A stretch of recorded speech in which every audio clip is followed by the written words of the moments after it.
এই বয়সে মাদক সেবন করো? এটা মাদক সেবন করার বয়স?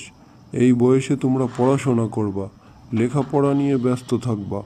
কেন এই বয়সে তোমরা মাদক সেবন করো? আর কেনই বা থানায় জেল হাজতে তোমাদের ধরে নিয়ে আসতে হয়? কেন?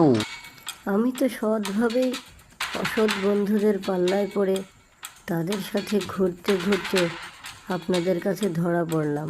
কী করে আসলাম জানি। পুলিশ কখনো চায় না একটা নিরপরাধ লোক অপরাধী হোক। আমি সত্যি বলছি, আমি কিছুই বুঝতে পারিনি, আমি কিছুই জানতে পারিনি। কি দিয়ে কি হয়ে গেল, কেন যে এখানে আসলাম, আর কেনই বা ধরা পড়লাম। এই বয়সে তুমি মাদক নিয়ে ধরা পড়েছ।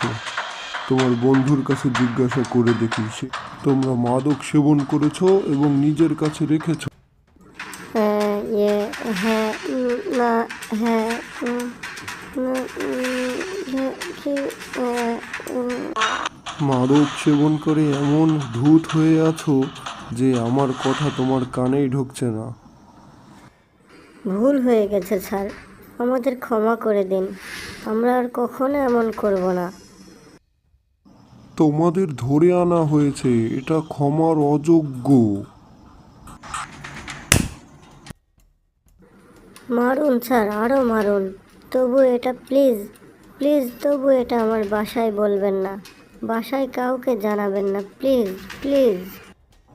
ঠিক আছে, এটাই শেষবার, শেষ সুযোগ তোমার।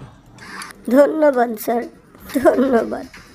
আপনাদের মতো সৎ পুলিশ আছে বলে এখনও আমরা মাদক সেবন করতে পারি।